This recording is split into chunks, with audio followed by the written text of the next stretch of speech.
Alright, so this was literally my first run of the day. So it's actually crazy to me.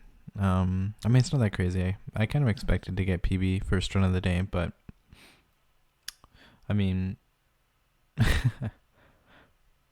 I like I always seem to have my best runs as the first run, regardless of the seed. Like I'm not talking best seeds, of course that's random, but best runs because you're just fresh, you're focused. And it wasn't my first run of the day, actually. It was my first run of the stream. I had taken a few hours of offline run. Well, not a few hours, probably like an hour of offline runs earlier in the day, but it was a few hours before I streamed, so I felt fresh, you know? Kind of felt like first run of the day. And so right away I spawn in here. I'm thinking, okay, let's get this gravel. I go 1-for-1 on the flint, and that's awesome. And I grab some sticks, and I go straight into the temple. I do like temples. You can get really good loot. You can high roll, get really good stuff. It's pretty standard, pretty clean. And then right as I drop down here, I realize, oh shoot, I don't have a block. I'm like, oh, well, and then I see in there, and then I see that there's also a good amount of iron in there, so I kind of get excited. So far, I'm, pretty standard stuff. Nothing crazy about this seed. I think I got pretty good loot from the temple. I think I got 4 iron and then maybe 2 diamond or 1 diamond. I don't think I end up using the diamond though. I think I throw it away later. I just don't need it. Either that or I make it into a shovel. I'm not sure why I throw it away if I do, but I think I might. Not everything I do is logical. I take unnecessary fall damage, which is fine, but here I pause. I'm kind of scanning. I see fire. And that's about it. I'm wondering, can I enter the nether here? Well, technically yes, but I don't have a pickaxe.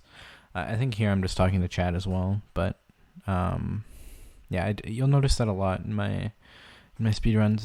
If you watch me over on Twitch, which I'm assuming most of you do, I pause a lot to talk to chat because I suck at multitasking, and currently it's allowed. I don't know how I feel about pausing being allowed in the future. I think there should be a cap. But since it's allowed, I am going to use it. And I'm not necessarily always using pausing to give me advantages in the run.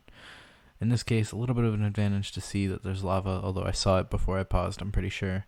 But the advantage here is definitely just being able to talk to chat without having to worry about speedrunning at the same time, and that's what I do. Here I open up my pie chart as well, just to check if there's a nearby village blacksmith to get extra iron. Here I see, okay, I'm going to grab these flowers. I think I spot a village over here. Yeah, I think I see it there, yeah. And I'm like, okay, we'll go to the village. We'll kill the golem. First, just let me get stone. And then I'm like, wait, I don't have wood. Yeah, I forgot about this, actually. This was really slow because there was no good place to get wood. I think in hindsight, I probably should have went behind me at spawn and got wood behind me before going into the temple. I think that's what I would do in the future, but this really slowed me down. So I had to get wood and stone, so it just felt really slow and clunky. This run really was nothing special in the overworld, and it was around this time where I was thinking, hey, this isn't that great. Should I consider resetting? I mean, I could get a better seed. But I'm really thankful that I didn't, obviously. I almost died there. I forgot about that. This is my first time rewatching the run.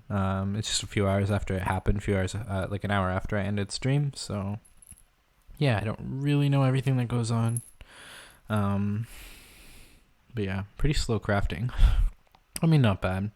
I've definitely been slower, but I've also definitely been faster. It was first run of the day. And one thing with first run of the day is while you do play better and are more focused, your crafting can be really slow. Not sure why I paused here. Probably just to read chat some more, to be honest. But yeah, I hope you guys are enjoying the video so far. If you do, don't forget to hit that subscribe button. It is free, and you can always change your mind, as Dream might say, or other creators. Yeah, I do really appreciate all the support. You guys are amazing. I think we're close to 200 subscribers on YouTube, which is insane. I know it's not a lot, but it really is insane to me. I never thought I'd be able to hit something like that. YouTube, really just YouTube has been a dream of mine for a long time, and Twitch has been what's taken off, and I'm really happy with it. I love Twitch. But seeing milestones hit like that on YouTube, even though I'm not uploading frequently, it makes me really happy. Of course, Twitch makes me really happy too. 3,000 followers. I'm so thankful. But yeah, it's really cool to see, like, you know, dreams I had as a young kid kind of coming true. Okay, so here I pull up a pie chart. You can see that there's gray. So I believe that actually says smoker. I can't see over the subtitles. Or I don't really notice, but I always think that gray means furnace, but I actually think furnace is light gray, and that dark gray, almost black color is a smoker. So right here, I'm thinking, okay, where's the blacksmith? It has to be in this village, unless there's another village nearby, but I don't see one. So I'm thinking, oh, there's a blacksmith, but in reality, it's a smoker. So I kind of time waste thinking there's a blacksmith somewhere in this village and look for it for probably about 30 seconds. You'll see coming up. It's kind of unfortunate, but hey. Just means it can improve in future runs. Now that I know this, I won't make the same mistake again. I probably grab way more beds than I need in this village too, but I don't regret that decision. I think it's good to play safe when your PB is, 40 minutes and you're trying to beat it. I really wanted to play safe. I really wanted to make sure I grab enough food. I could have grabbed more food, to be fair, but didn't end up needing it, so I guess I'm glad I didn't. Yeah. So here I'm just kind of pausing. I'm thinking, okay, well, maybe there's no blacksmith. I think I realized at some point. Yeah, I think I realized already. And here I'm just kind of throwing my bones for fun. I could, I mean, why not? I don't want them. I don't really know why I did it that way. I mean, I guess it's better than stopping, and I guess it's efficient. Not sure what I'm doing here. Oh, I ran out of hunger, I see. So yeah, we have a lava pool here, nice and convenient. We have a pond next to it so I can get water. Here I just craft all my stuff. Yeah, I got bread so I could throw up my rotten flesh. Pretty good run so far. Yeah, not much to say. Not a great run. Like I said, I was considering resetting at one point. Even here, this is an amazing pace. I was happy with the pace, but I was like, it's first run of the day. We'll see what happens when we go to the Nether. And you guys will see what happens when we go to the Nether. For anyone who hasn't seen the run yet, this is the most insane thing I've ever seen. On my Twitch, I have a highlight almost PB. And it was a quite insane Nether spawn. It was really scuffed and really kind of cursed. And this one really gives me similar vibes, but I would say this takes the cake of both being scuffed and being amazing. You cannot really ask for a better Nether than this. And I may never get a better Nether than this, but never is what I meant to say, of course. I may never get a better Nether than this, so this is really quite amazing. And here I think I'm catching up on chat. I usually do that before entering the Nether, because Nether's a bit more stressful, and I usually don't read chat as much in the Nether, so I like to catch up before I go in. I think that's what I'm doing here.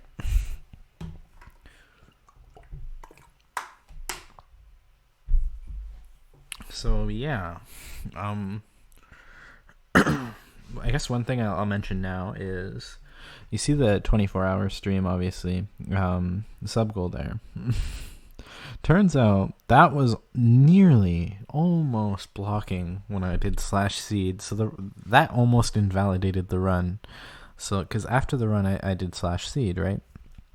Which you're supposed to do so the verifiers can know the seed of the run. That sub goal was very close to blocking out the numbers, but you can still thankfully see all the numbers of the seed. But it's just a side note there. I have to move that sub goal for the future, I would say, because that would have been one way for a run not to be verified. So here I'm kind of freaking out in my head a little bit. I'm like, okay, Bastion in my mouth, in my face, right here. And I think, this is the Nether I've been waiting for. This is a really good Nether. I don't know what kind of Bastion it is yet, and it actually takes me way too long to figure it out that this is treasure. I should have clearly known that this was treasure.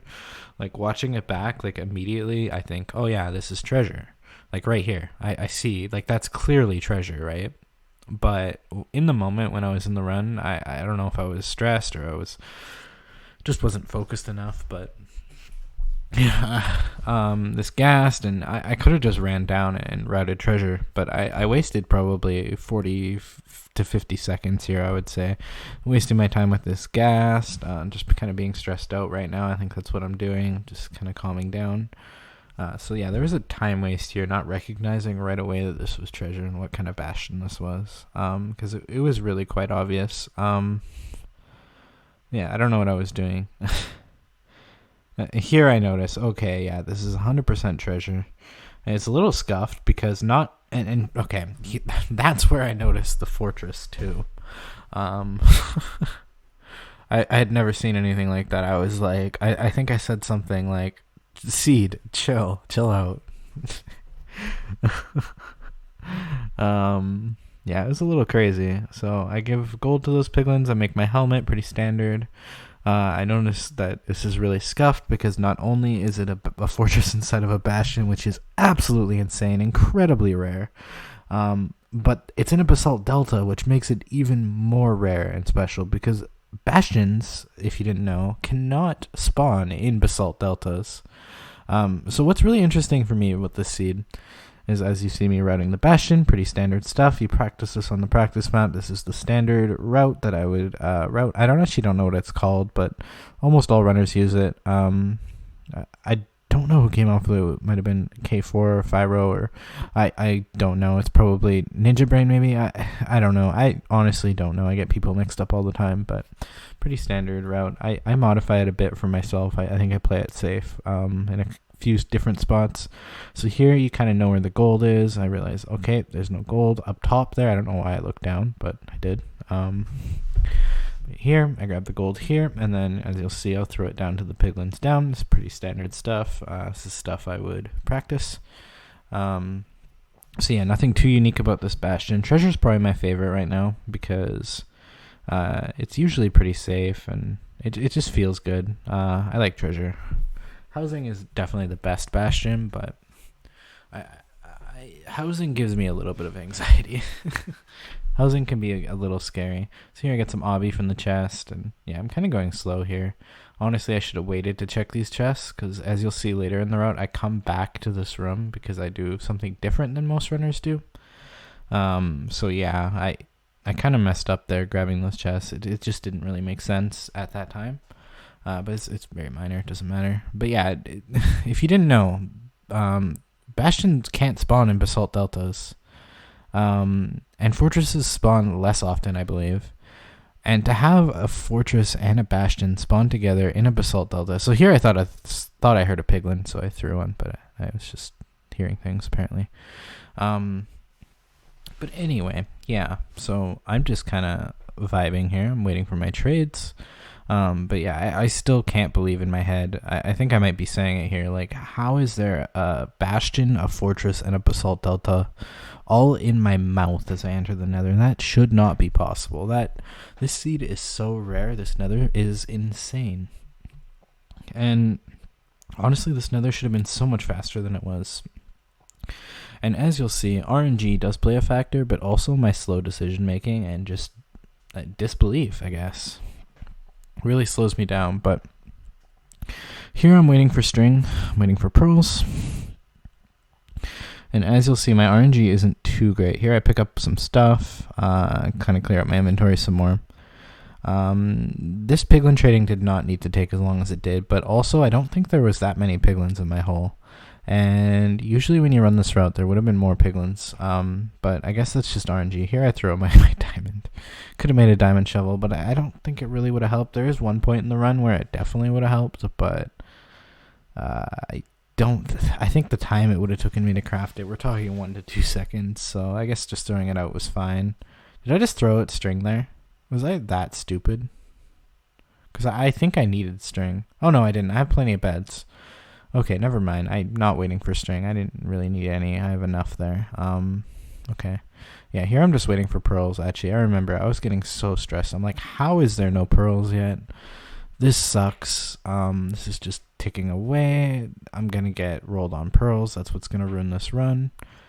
And then I get my first pearl trade, and it's 4, and I'm like, really?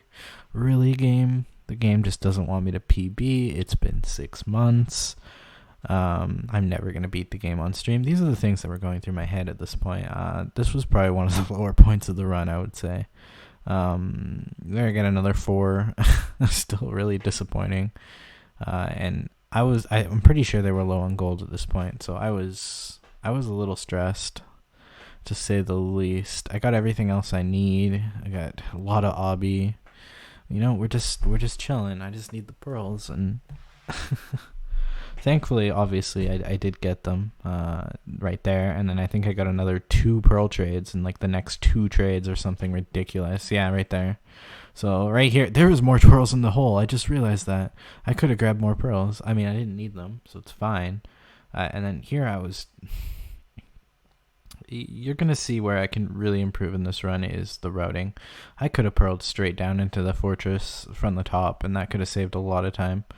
And I think part of it is, like, I have a lot of food, and you'll see the lava here. Like, that's not normal. It's not how it should be. I see my stuff there, so I think I end up going past it, but it slowed me down because I'm like, I don't want to pick it up. So, yeah, I was very careful. It was kind of funny how my stuff ended up down there. I could have pearled directly from the bastion to down there then, probably, actually. Although I don't expect myself to see something like that, so it's fine. Pretty standard routing here. Actually, that wasn't interesting. Normally you want to run away from the balcony to head towards the center point, but here I found the point of the fortress that I need anyway, so it worked out. So yeah, fire res, just killing blazes, pretty standard. So far, we're 1 for 1. I'll have a counter up on the screen, I think, if I can figure out how to do that. I am going to rush and get this video out as soon as possible, but we're 1 for 1. I want to keep track, because these blaze drops are absolutely abysmal. These are some of the worst blaze drops I have ever had, and if there's one point in this run that could have made it sub 30, it's this point. This run probably could have been sub 20 if I played it optimally, or even sub 15 if I was an insanely good runner, but I'm not. But this run easily could have been sub 30 with a little bit better RNG, although I can't really ask for that when the seed is just this good. I guess it kind of balances out. As you'll see, I really suck at using a sword to kill blazes. I probably should have just stuck to an axe like I normally use. So I think I'm 1 for 4. I could be wrong. 1 for 5. I think that's right, though. I'll have a counter up on the screen, so refer to that if I'm wrong. So yeah, 1 for 5 right now. Not great, considering you have a 50% chance. If you didn't know, a blaze has a 50% chance of dropping a blaze rod. So we're 1 for 6, I believe. I'm sorry again, refer to the counter on the screen. It is correct. Blazes in my face. It's good. That's what I like to see. Here I'm like, okay, we're going to get some rods here. I'm really not optimally using the fire res because you should be throwing it above your head, but that's 1 for 7. 1 for 8. 1 for 9. 1 for 10. Let's go. We love to see that. These are insane rates. This is actually like 1 in 7.5 trillion, you might say. Anti-luck. I guess just Canadian Dream gets the anti-luck, as some people know me on Twitch. I think here I'm complaining. What is it, 1 for 12? I already forget. I'm complaining about these drops. Again, refer to the graphic on screen. This is just really disappointing, and I might be catching up on chat here. I'm not sure. I seem to remember neglecting chat for most of this run because I really wanted to focus. Yeah, here you see me pausing. Not sure why I paused there, to be honest. Okay, 2 minutes on my fire res. I'm just checking. 1 for 13. 1 for 14. 1 for 15. I actually thought I might have been exaggerating, remembering, but 1 for 15 is so statistically unlikely that this is actually insane. 1 for 16. What? What were these drops? Has a runner ever had drops this bad?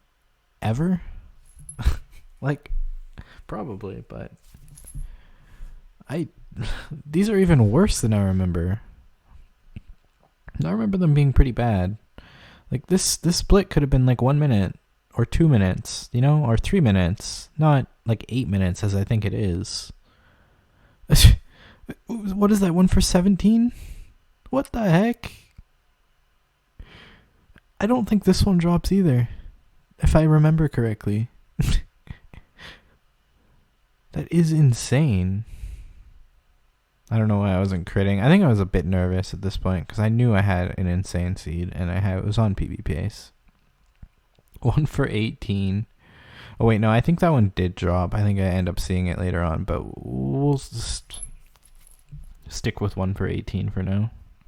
No, it didn't, unless it went in the fire. But 1 for 18. We'll just say that. And that's okay. That one dropped. So that's 2 for 19. Incredible rates. I don't know if they're gonna verify the run. Just my blaze drop rates were so good. All right, and then take care of that guy. So we're 2 for 18. I might calculate the probability. I might not. If I do, it'll be in the video. It might be too much work though. 2 for 19. And here I get crazy spawn rates at least. Okay, 2 for 20. Okay, 3 for 21. Okay, 3 for 22. That one drops into the lava, so it's 5 for 24. Okay, 6 for 27. Okay, it starts to redeem himself, but the one down there went in the lava, so it's 6 for 27. This is still really bad. Oh god. Okay, 7 for 28. So they do redeem themselves a bit in the end. Okay, 7 for 29. So I think I go 8 for 30. But the fact that I was like 1 for 19 or whatever is just really, really, really crazy. It kind of averages out in the end, but I don't know what to say about that. Here I realize, oh, I'm going the wrong way. I think I pearl that way, and I'm like, wait, nope, that's not right. I'm going to bad chords. And here I'm like, okay, I want to go this way. Yeah. I want to, there's a blind coordinates. There's optimal blind coordinates. I don't know them exactly, but I know like 150 is one. So I'm like, I think if I go to like 170, 130, it should be okay. And that's kind of what I'm aiming for here. I end up building the portal right here. I think it's all right chords. I'm not sure exactly. Yeah. It ends up working out pretty good though, I would say. And here's another part in the run where I lose some time. Not only is making this portal slow, but as you'll see, I'm a dumbass and place an obsidian there. And thank goodness I had enough to make another portal. I think I called myself a whole bunch of names here. PG, of course, as my streams are family friendly, but I really wasn't. That's just disgusting. I don't want that to be in my PB, but I guess it is. I can't really choose. So yeah, here we're blinding out of the nether at 19:15. Here I am freaking out. This is insane pace for me. And your PB's 40 minutes. I'm less than half that time, and I'm 42 minutes to be more clear. And I'm already in the last phases of the game. I'm at decent coordinates. The only thing that sucks is I do spawn in this ravine, and I think I say something like, unless the stronghold is right here, and which it is, I'm still happy even if I dig up and go back down, because it's still pretty quick. I have to go up, basically, and of course that's the right decision. I don't know why I even questioned it in the moment. I guess I was just very nervous, which I was, but I've been more nervous in the past, so I'm proud of how I held my composure during the run. You'll see nerves get to me in a few spots, but in the past I've done really stupid things and died in stupid ways just because of nerves, and I'm glad that didn't happen this time. I'm glad I've learned from my mistakes, and I'm really proud of this PB. even though it is very scuffed in a lot of ways, and probably never going to get another that good. I can get seeds that are that good overall. I could get seeds with better overworlds, better blind travels, and as I get better at the game and more confident and less nervous, I can improve on that time. So yeah, I'm really going to grind Filtered Seed, try and get a sub 20 up, or at least a PB in FSG, Filtered Seed Glitchless, which if you don't know what that is, it's basically, it gives you a good seed every time, to put it very simply. It's a bit more than that, but yeah, I really want to play that category to get better at the game, and then we'll go back to RSG. I'm not sure why I crafted my enterprise like that. There's way more efficient ways of doing it. So here I really abuse pausing. I think stuff like this really shouldn't be allowed, but since it is, and it makes it way easier just to get the exact angle and just calm your nerves, I'm going to use it. I know there's people that really want to have their speedruns be have integrity, and I understand that. I understand that you want to use methods that you feel are integral, that you believe in. But for me, I believe that integrity is upheld as long as you're following the current rules of what you're doing. I think that you should take advantage of the rules in what you're doing. I'm a really competitive person, and I think as long as you're not cheating or doing anything like that, as long as you're within the rules, I think that you should push them. You should push the boundaries, because at the end of the day, that's the only way that the rules are going to be made better. If everyone just didn't pause and didn't abuse pausing, then there wouldn't be any discussion. It wouldn't be a problem.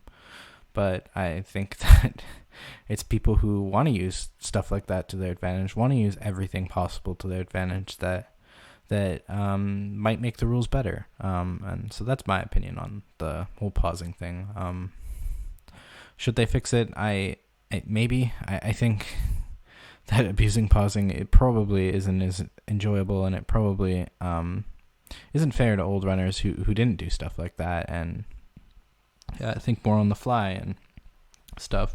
But I also think that pausing is really good for new runners and learning runners like me, someone who's not as good at the game. I think it really makes speedrunning more appealing, because I have those moments to breathe, and it'll help me get better at the game, I think. Worse in some ways, I guess, but I think that there has to be a compromise, though. I think that as we move forward, I think pausing abuse will just get worse, and my run's a pretty good example of it. I mean, most of my pauses are to talk to chat, but also just the ones to calm my nerves and all that probably shouldn't be allowed. It is kind of against the nature of speedrunning, and I can respect and understand that. And I used to not pause this much, but like I said, I'm gonna use the rules the way they are, because that's what I believe in, and I believe that is very integral, and I think it is fair, and it's what I'm going to do. That's how I am. I'm a competitive person. I'm going to try and use what's available to me in the best way possible, and I think that's good in a lot of ways. So here, I'm just looking for the stronghold. I know it's somewhat close. I know it's within a few hundred blocks based upon the angles. I'm looking at the angles in my after it says towards positive X. I'm not sure what I'm doing here. What? Okay, I'm not sure what I was doing there, but it's fine. Yeah, that's my opinion on the pausing. I think there has to be a compromise, though. I don't think that pausing for as long as you want to run should be allowed, but I also don't think that real time should be a timing method, and I think that pausing should be allowed to some extent for other reasons other than just loading times. I think that some pausing is good, but I think that abusing pausing a lot, it does hurt speedrunning as a whole. So I think there needs to be maybe a cap on the difference between the real time and the game time. That's an idea. I'm really not sure, but that would make it hard for verifiers, so I do understand that. But I think just judging it from real time would be a mistake, and I think just removing the loading times might be a little bit of a mistake, although I think it would be an improvement of what we have now. But I think that pausing should be allowed to some extent, just not the extent it is now. That's my opinion, and I do really use it to my advantage this run. You'll see, I think it's like a 6-minute gap between real time and game time. And of course, probably more than half of that is me just reading chat, but still, it's significant, and I don't think it should be allowed, but it is. And I'm going to use it, like I said. So right here, I say, okay, I think it's this chunk. I think this chunk makes the most sense. I don't think it actually was this chunk, but it was pretty much that chunk. I should have dug down right there and not second-guessed myself. But here, I just wanted to see if it was ocean exposed, and as you'll see, it wasn't. This is a bit of a time waste. Maybe if I was more confident in my dig down spot, I could have gotten sub 30 there, but it's okay. I wanted to play this safe and cautious. I think that's why I didn't dig down there. I think I just really wanted to make sure I was making the right decisions. And here this confirmed it, because not only was it pointing back at the exact same angle, which as I see there with the number, but it was pointing back at the exact same angle, nearly. Like, when I say that, I mean, like, it was, like, the stronghold had to be exactly halfway between where I threw my last eye and that eye. So I knew exactly my chunk was right, or so I thought here, and it was very close to being right. I ended up digging down that chunk that I said. I think it was a couple chunks over, but it was under the ocean, I believe, but not visible. But yeah, I end up digging down here, and then this part's just one of the most sloppy and unoptimized parts of the run, and I chalk this up to nerves for sure, and just lack of experience. I really need to practice triangulation and stuff, and stronghold navigation. So yeah, here I'm thinking, okay, I'm going to go to 4-3, that way I dig down in the correct place in the star series, and I'm like, wait, then I'm digging down on a hill, that's just stupid, I'll just dig down here, and then I'm like, wait, I have a bucket of lava. So then I decide, I think right here, I decide, okay, I'm going to go back up. And here's maybe where the diamond shovel could have came in handy, because I could have dug down there with a diamond shovel. But, oh well, I don't think it would have saved that much time. But yeah, so it's just a time waste there. I think grabbing water was worth it, but I should have done that before. I just wanted it in case I dig down into lava, or for the end, I guess, although I don't end up using it. Or having it in my hotbar in the end, but still, that was what was going through my head. And here I'm getting scared. I'm like, okay, I'm not wrong, right? Like, it has to be right? I'm pretty certain, right? And I keep going, and here I relief, and yeah. The stronghold navigation is very scuffed, but in my defense, the stronghold is scuffed, and I don't know exactly where the starter staircase is. So here I'm doing a strat where you look at the doors that are on the inside, and here I almost die, actually. Thank goodness there wasn't mobs in here besides silverfish. Yeah, that was very close. That was monkey S, and the 5-head being I decide to place the bed there, which was really smart in case I die. I have enough beds, so it's completely fine. So yeah, I'm basically going the doors that are facing on the inside to lead me back to the starter staircase. Yeah, doors will always point to the starter staircase, basically. So I see it here, and if you don't know the significance of the starter staircase, basically, the stronghold room is always going to be within a certain amount of rooms to the starter staircase. I don't know exactly, but basically it's always going to be somewhat close to the starter staircase, so you can rule out those far away areas. I think in this case it didn't really help me because it wasn't that close to the starter staircase, and this stronghold was a little bit scuffed in a lot of ways. That was unfortunate. Here I'm checking through the wall because sometimes there can be rooms to the wall. I don't think there was here because there's rooms on the other side. I think that's how that works. So I think that was a waste of time. But in the moment, I was very nervous.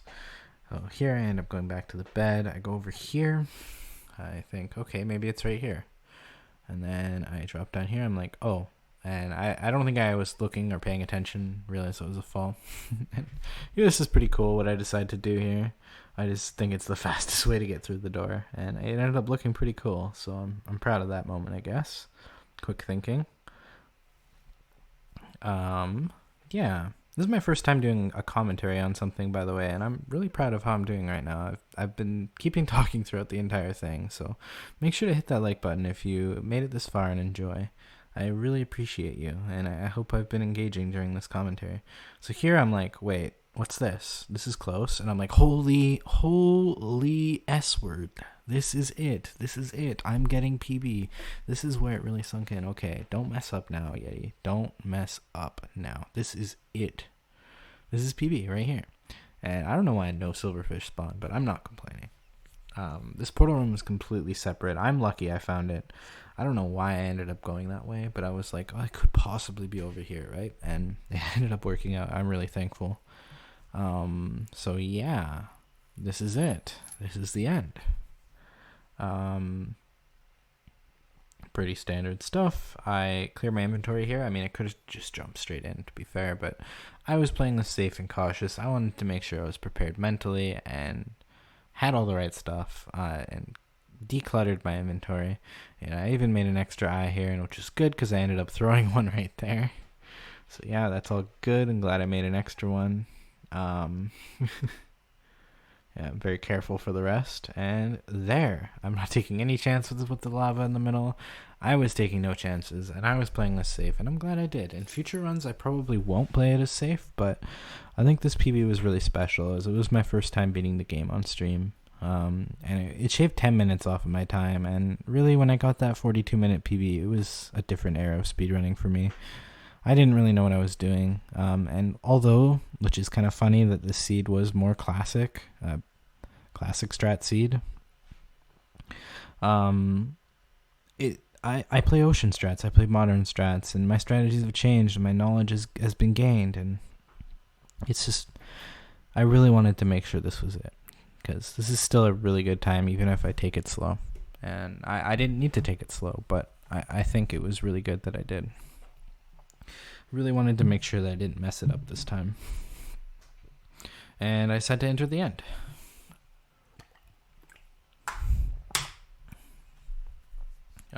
So here, this Enderman really annoyed me. I was scared I was going to look at it because it just kept walking in front of me. So here I decide, okay, I'm going to go around here. And this might look a bit weird because most speedrunners do something called north-south. They go a certain way in the end. If you're not really paying attention to speedruns or you don't know, then it looks normal. But I'm playing east-west. That's what I'm trying to say. The difference between east-west and north-south is basically I'm facing east or west, right? So the dragon is always gonna start the perch on the towers opposite to you, right? But the difference between facing east or west and north or south, or east-west, north-south perch as they're called, is east-west, the perch is slower, but you can see it coming for longer. As you can see, oh, not yet, but north-south perch, the dragon just immediately snaps its head and perches. There's almost no warning, and sometimes there is, but it's very, very quick, and you have to be quick, and it's overall faster, which is good for speedrunning. But at the same time, you have to be quick. You have to be on it, and here I really wanted to play it safe. So as you can see here, the dragon goes around that tower, and then it goes around the tower again, and it goes around the tower again, and that's when I know it's perching. I think I say something like, I'm pretty sure that's a perch. So that's the difference between east-west and north-south. East-west, that dragon is going to go around the tower like 4 or 5 times. Bigger towers, it might be 8 or 9 times. North-south, it doesn't do that. So this, you just have a little extra warning, although it takes a bit longer. And I think it's really good if you're not going for world record time to play east-west. It's a lot safer, and I felt more comfortable doing it in this situation, and yeah. I really clutched it out in the one cycle. I had 2 really bad beds. It could have been a 5 bed easily. I did enough damage with 5 of the beds, but I did it. I was very nervous during that one cycle. It was incredibly nerve-wracking, but I did it. I finally got my PB. I didn't really have much of a reaction. If I did, I would play it. I was just kind of just relieved. I shocked and relieved, and I didn't really have a big reaction or anything like that. I did end up crying a couple minutes later. You can see that on Twitch. You can't see it, but you can hear me crying. You can hear me smiling and being happy. The highlight is on Twitch if you want to see it. It'll be linked in the description, as well as my Twitch channel. And yeah, I hope you guys enjoyed this analysis. I'm proud of how I did in the PV, and I'm proud of how I just commentated this. I hope you guys enjoyed the video. If you made it this far, thank you so much. I really, really appreciate you, and you're awesome. In fact, if you made it this far, I want you to comment water. Comment water in the comments. All right. Bye, guys.